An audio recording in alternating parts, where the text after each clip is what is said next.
그러면은 2강 이어가도록 하겠습니다.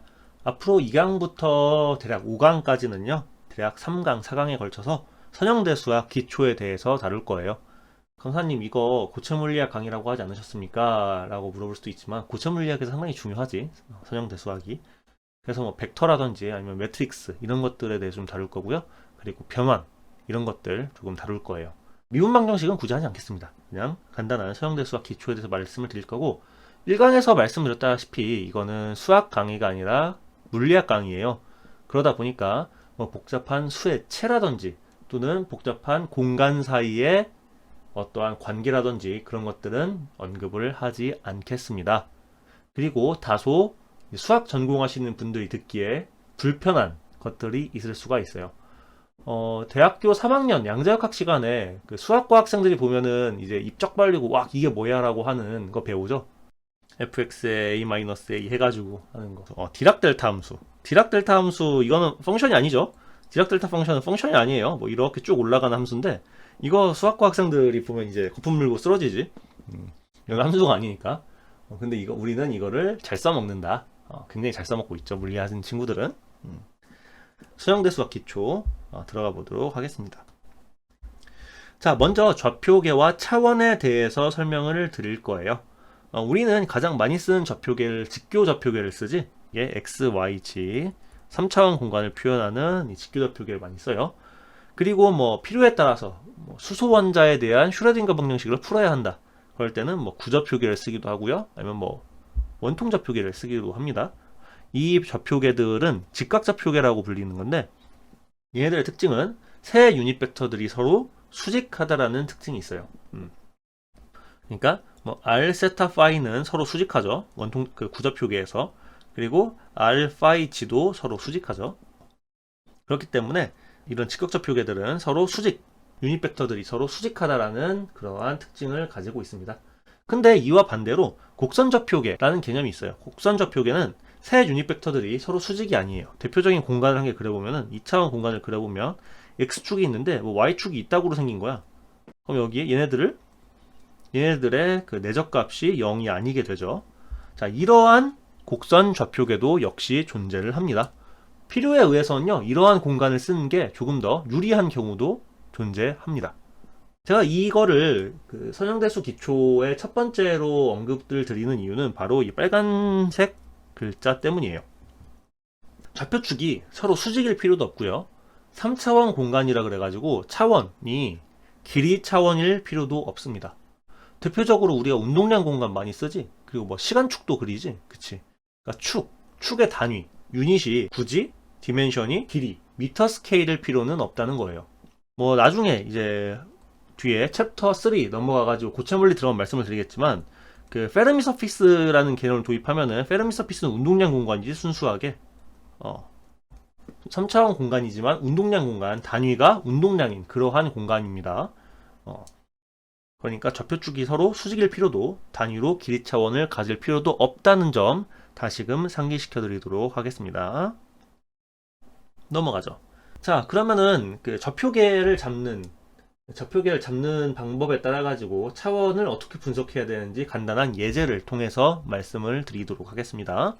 자, 등속 원운동이에요. 이거는 뭐 고등학교 시절부터 많이 보셨을 텐데 질량 M인 물체가 등속 원운동한다고 가정합시다. 이 운동은 몇 차원 운동일까요? 라고 물어볼 수 있겠죠. 만약 얘를 이렇게 직교좌표계를 잡는다면 얘는 X축 운동과 Y축 운동이 혼재하는 2차원 운동이 돼서 자유도가 2개입니다. 라고 말을 할 수도 있을 것 같아요. 근데 얘를 이렇게 R세타 좌표계로 잡으면 폴라 코디네이트를 잡게 되면은 변수가 1개, 즉 얘 위치죠. 위치 변수 1개가 되고 반지름, 상수 1개가 돼서 얘는 1차원 운동으로 기술을 할 수 있게 됩니다. 제가 1강에서 말씀드렸죠. 차원을 1개 늘리면은 조금 계산은 어려워지지만 변수를 여러 개 다루기 쉽다. 거꾸로 말하면 차원을 줄이면 다룰 수 있는 변수 개수는 제한되지만 그만큼 쉽게 풀 수 있는 거예요. 일장일단이 있는 거지. 그래서 변수의 개수만이 바로 디멘션이 되게 됩니다. 그러니까 얘는 1차원 운동이 되게 됩니다. 그리고 이 변수의 개수를 자유도라고 부르죠. Degree of Freedom. 네, 연력학에서 배우셨던 바로 그 개념이요. 그래서 뭐 여기서 이 세타를 이제 굿 코디네이터라고 부르지. 왜 굿이야? x, y로 잡을 거 r세타로 잡으면은 변수가 줄어들어서 차원이 한 개 내려오니까 다루기가 편해지지. 그래서 굿 코디네이트 혹은 generalized coordinate 또는 canonical coordinate라고 부르는 거예요.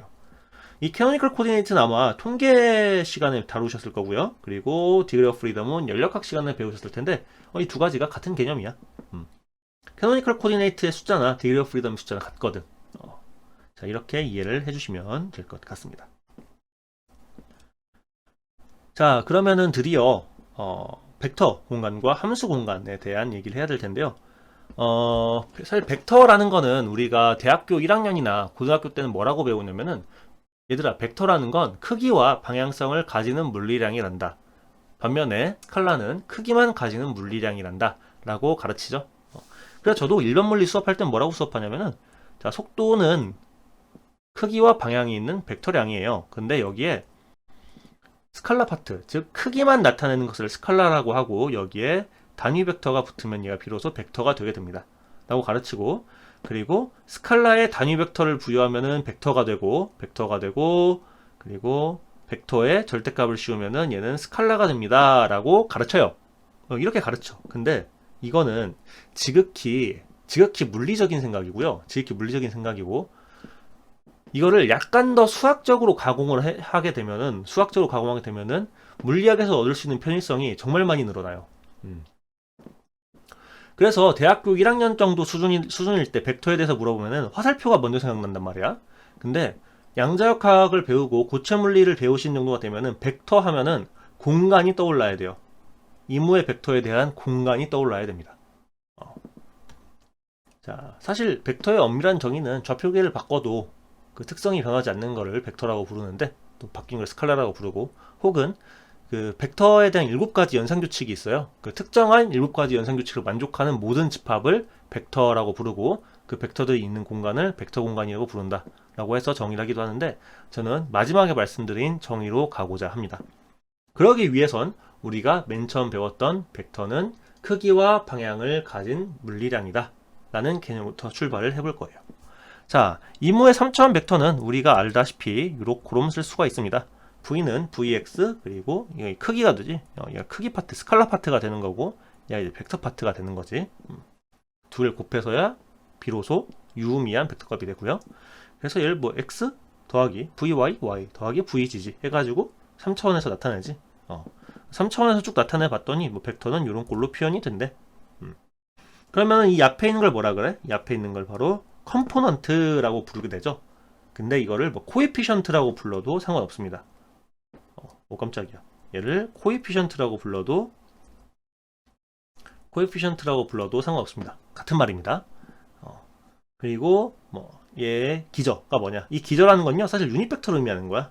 유닛 벡터. 근데 이 이후부터는요, 제가 유닛 벡터란 말을 사용하지 않겠습니다. 그냥 단순하게 베이시스 하면은 각 차원의 기저 벡터다 라고 생각을 해주시면 됩니다. 유닛 벡터다 라고 생각을 해주시면 돼요. 베이시스는 유닛 벡터를 의미하는 거고, 컴포넌트는 코에피션트를 의미하는 것과 같은 얘기입니다. 자, 그럼 얘를 n차원으로 한번 확장을 시켜보죠. n차원. 자, 3차원까지는요, 우리가 머릿속에서 충분히 그려서 생각할 수가 있어요. 이런 식으로 충분히 생각할 수가 있게 됩니다. 근데 n차원은 좀 떠올리기 힘들어. 그렇기 때문에 지금부터는 기하학적인 벡터의 화살표 모양보다는 이무의 그 집합 혹은 공간으로 이해를 해주시면 되겠습니다. 그래서 n차원 벡터는 역시 n까지 가면 되지. n까지 가면 되는 거야. 근데 이 2라고 쓰이는 거 있지, 이게 아이나츠였나? 이게 독일어로 독일어로 단위란 뜻에서 온 2거든. 어쨌든 이건 뭐 TMI고요. 어쨌든 코에피션트, 컴포넌트는 다음과 같이 표현이 되고, 그리고 기저도 똑같이 표현이 된다 라고 말씀을 드리겠습니다. 근데 얘를 무한대까지 확장해도 상관없어요. 무한대까지 확장해도 상관이 없어. 그러니까 지금부터 우리가 어떠한 벡터다라고 부르는 거는 이무의 벡터 공간 안에 이무의 벡터 공간을 하나 잡는 거야. 이무의 벡터 공간을 한 개 잡고, 이 공간 안에 있는 모든 벡터들을 벡터라고 부르는 겁니다. 이 벡터들은 뭐 결합법칙이 성립되고 교환법칙이 성립되고 뭐 0과 1이 정의되고 뭐 이런 것들이 있어. 이런 특징들도 가지지만 가장 큰 특징은 바로 3차원 내의 직교 조건을 만족하는 것뿐만 아니라 n차원 내의 직교 조건을 만족한다는 겁니다. 그래서 제가 계속 어떠한 그 벤 다이어그램을 그리게 되는데, 여기서 이무의 벡터를 한 개 뽑아보는 거지. VJ라는 벡터가 있고요, VI라는 벡터가 있을 수가 있고, VK라는 벡터가 있을 수도 있는데, 만약에 VI 벡터를 뽑고 얘에다가 VJ를 내적하게 되면은 얘는 무조건 0이 되게 돼요. 하지만 자기 자신을 선발해서 내적하게 되면은 얘는 1이 되게 됩니다. 이러한 연산규칙을 만족하는 것들을 벡터라고 부르고, 이 벡터들이 있는 집합을 벡터 공간이라고 부르는데, 벡터 공간이 무조건 이럴 필요는 없어. 무조건 내적이 자신을 제외한 다른 벡터와의 내적이 0일 필요는 없어요. 그런데 물리학에서 쓰는 어지간한, 좀 더 과감하게 거의 대부분의 벡터들은 이 직교 조건, 올소고날 컨디션을 만족하는 벡터들입니다. 서로 수직이에요. 서로 수직이에요. 공간상 서로 수직이에요. 연산상 서로 내적하면 0이고. 그래서 벡터 공간 내의 모든 벡터들은 서로 직교하고 있고, 서로 수직이고, 서로 독립적이며 노멀합니다. 방금 엄청난 용어들이 지나갔지? 이 네 가지가 다 거기서 거기인 단어들이에요. 뜻이 다 비슷해. 직교라는 건, 올소고날이라는 거는 벡터들끼리 서로 직교한다는 거는 내적이 0이라는 얘기지. 수직이라는 얘기도 마찬가지고, 독립이라는 얘기는 상호작용이 없다는 거야. 상호작용이 없다는 건 서로 수직이라는 얘기죠. 노말이랑 같은 말이 돼요. 그렇기 때문에 벡터 스페이스는 리니어 스페이스와 같은 말이고, 리니어 벡터 스페이스와도 같은 말이 되게 됩니다. 그래서 이 벡터는 다음과 같이 리니어 컨비네이션으로 표현이 가능하지. 우리가 파동함수를 다 그렇게 뽑잖아. 그렇게 이해를 해주시면 되겠습니다. 자, 왼쪽에 보시는 그림은요, 0에서 a까지의 그 함수 공간입니다. 함수 공간이고, 여기서 정상판 한번 떠올려 보자고요. 스탠딩 웨이브라고 부르는데, 이 정상판은 정상 비정상이 아니라 멈춰 있다는 뜻이지. 멈춰 있는 것처럼 보인다는 거지. 그래서 얘네들을 뭐 F1, 첫 번째 진동 모드를 F1으로 두고, 두 번째를 F2라고 두고, 세 번째를 F3, F4, F5, F6라고 두자고. 이때 이 파동함수들은요, 이렇게 사인으로 표현이 되죠. 이건 뭐 일반 물리 수준이니까. 그러면은 이 끝과 끝부분에 노드, 그러니까 fx가 0인 지점을 노드라고 부르는데, 이 노드가 2분의 1개씩 있다고 생각해 보는 거야. 그러니까 F1일 때 F1일 때, F1 모드일 때 노드는 몇 개다? 한 개다. 노드 수 한 개지? 얘는 F2는 2분의 1 더하기 2분의 1 더하기 1 해가지고 노드가 두 개가 돼요. F3는 2분의 1 더하기 2분의 1 더하기 1 더하기 1이니까 노드 숫자는 3개지. 이런 식으로 노드 숫자를 우리가 쭉 셀 수 있게 됩니다. 노멀 모드들 역시 모두 베이시스가 돼요. 왜냐면은 이 안에서 0에서 A 레인지 안에 이 사인꼴로 표현되는 모든 함수들은 이 F1부터 Fn까지의 이무의 합으로 표현할 수가 있습니다. 그래서 이 F1, F2, F3 이 하나가 모두 마치 벡터에서의 베이시스가 되는 것처럼 이 파동들도 모두가 베이시스가 되게 됩니다. 이제 슬슬 제가 무슨 말을 하고 싶은지 아시겠죠? 네, 미리 말씀드릴게요. 펑션 스페이스랑 벡터 스페이스는 같은 말이고, 펑션과 벡터는 거의 같습니다. 수학하는 분들이 들으면 놀라 자빠지시겠지만 저는 강력하게 이렇게 말씀을 드릴 거예요. 왜냐면은 이렇게 이해하는 게 굳이 우리가 뭐 프리드버그 서형대 수학 같은 거 정독할 필요가 없게 되는 거야. 그래서 이제 최종적으로 말씀을 드리면 fx는 베이시스 펑션이 되게 되고요. 그리고 얘는 베이시스 펑션의 다른 말은 바로 아이겐 펑션이 되게 됩니다. 자, 됐죠? 자, 그런데 이 함수 공간, 펑션 스페이스의 베이시스들도 역시 올소고날 컨디션을 만족을 해요. 서로 내적하면 0이 나와. 내적이란 뜻이지. 서로 내적하면은 0이 되고 자기 자신이면 1이 돼. 그리고 인피니티로 확장해도 벡터랑 똑같은 꼴이 되고요. 무한 차원 함수도 이렇게 나타날 수 있는데, 자, 그러면은 벡터 스페이스랑 펑션 스페이스랑 비교해 보자고. 벡터 스페이스는 이무의 컴포넌트들을 가진 벡터들의 리니어 컨비네이션으로 표현이 가능하겠죠. 펑션도 이무의 코에피션트를 가진 베이시스들로 표현이 가능해요. 그럼 뭐야? V랑 F랑 같겠죠? 그래서 좀 과감하게요. 펑션은 벡터, 벡터는 펑션이라고 부를 겁니다. 그러니까 벡터를 함수처럼 이용을 하는 거죠. 그리고 함수와 벡터는 1대1 대응이 가능하기 때문에 이런 것들이 가능합니다.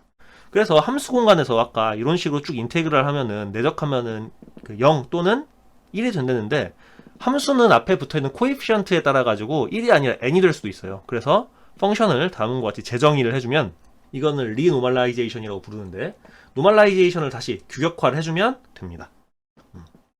가장 중요한 말은 뭐다? 바로 이 아래에 있는 네모가 가장 중요하다라고 강조를 드리도록 하겠습니다. 자, 제가 이번 강의에서 장작 17분에 걸쳐가지고 하고 싶은 말이 뭐냐면은 벡터가 펑션이고 펑션이 벡터다. 그 말을 하고 싶었던 거예요. 벡터 스페이스랑 펑션 스페이스는 같은 말이고 펑션의 코에피션트와 앞에 나왔던 것처럼 벡터의 컴포넌트는 같은 얘기고 벡터의 베이시스랑 펑션의 베이시스는 서로 같은 말이다. 이걸 강조해 드리고 싶었습니다. 자, 그러면은 좀 오래 했으니까요. 이렇게 벡터와 함수의 관점을 조금 바꿔보는 시간을 가져봤고요.